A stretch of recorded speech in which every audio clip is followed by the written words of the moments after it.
despite the individual fluency that we have so widely achieved, and despite the individual involvement that we have in the wider community around us, we are still perceived collectively as the incarnation of the dominance of the English language in the world. And to some extent, we are still perceived as the incarnation of the past Anglo-Saxon dominance of the economy.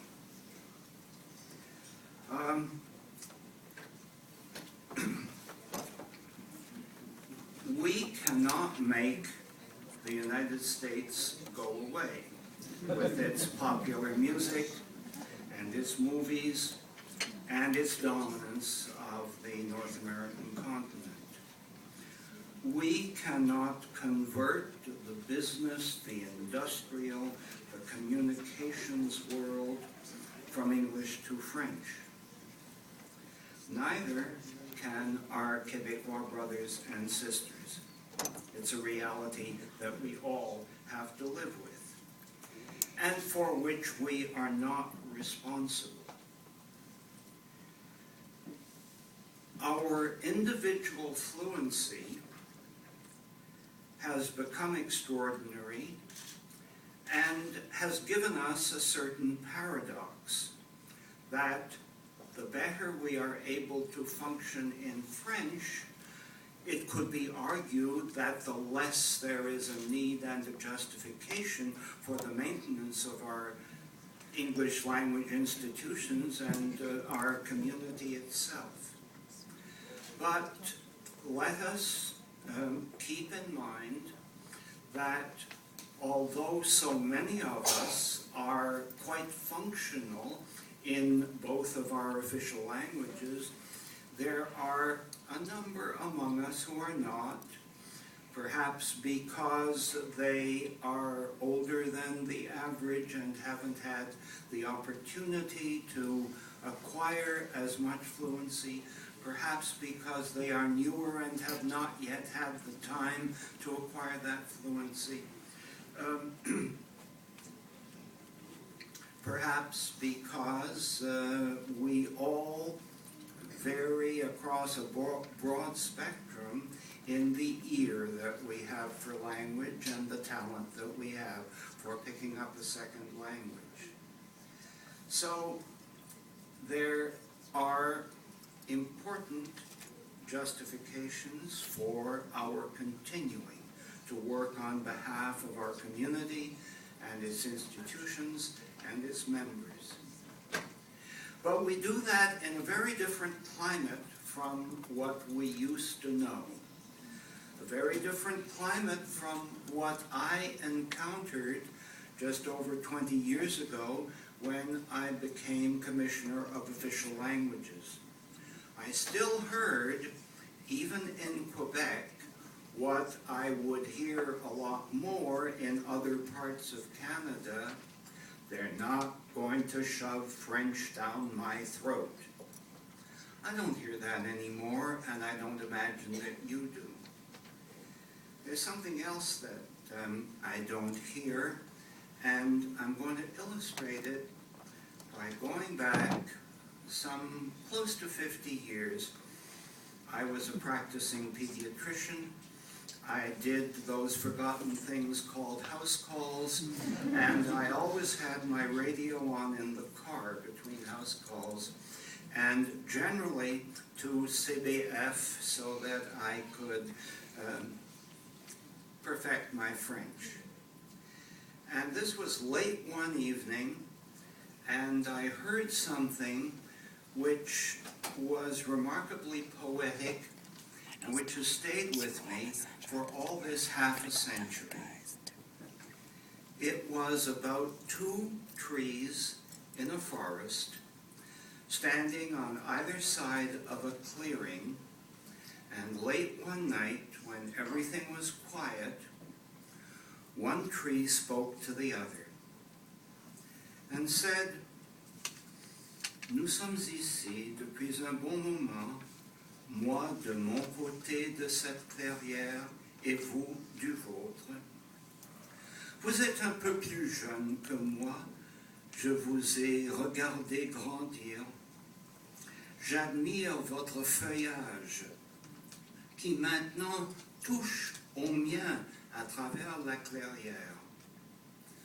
Ce contact de nos feuillages m'inspire l'idée de chercher à développer avec vous une conversation, une amitié.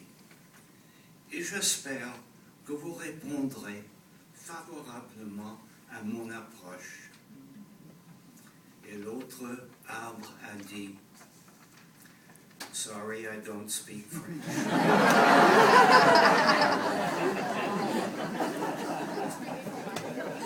I don't hear that anymore. And yet, we have the struggle that brings us together to discuss how we can do better as an English-speaking community, how we can better represent our interests. And there's something which strikes me as a reason that we don't often think about.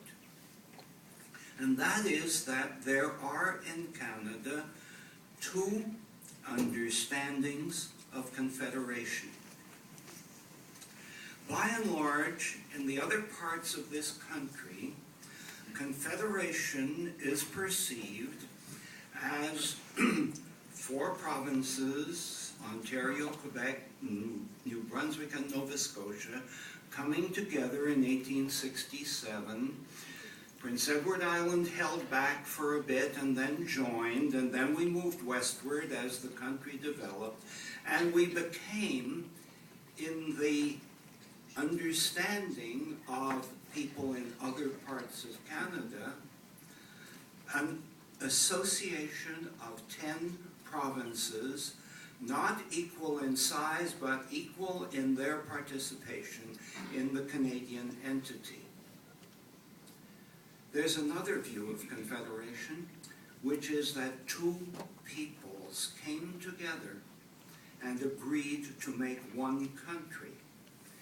And that one of those 2 peoples was French-speaking, knew that it was a minority, accepted to be a minority in that arrangement, and perhaps because birth rates in those days were different from what they are today, there was a perspective that things might balance out over time. If there is that dual perception of what Canada is, then there has to be a partner, and we are that partner. And it is on the basis of that duality that we have the right and the obligation to sustain our distinct community and its institutions. I want to echo our president in almost the same words. We need to say to the larger society around us, nous sommes des Québécois comme vous autres. Et par exemple, si vous tombez malade, nous vous soignerons en français. And why will we commit ourselves to look after our French-speaking brothers and sisters in French? Because when you are ill, you need the comfort and the confidence to be able to explain your symptomatology, to understand your diagnosis and its implications, to follow the treatment with understanding and fidelity, and to understand what to expect and what to watch for.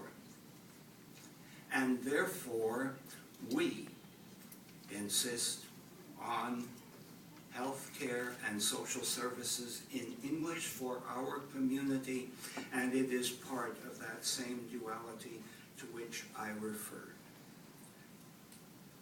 So we have not gotten through yet as a community to the larger society around us to make our existence and our history and our needs and our commitments better understood.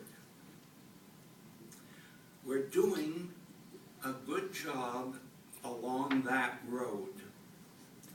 And as in today's and yesterday's and tomorrow's gathering, we derive strength from each other and we give strength to each other. And I congratulate you, the organizers, and all who are here participating so intelligently in this undertaking. And let me close with two words which I address to that larger society around us, the society in which I and you have so much gratification in being a part of it. Ship ahoy. Thank you very much.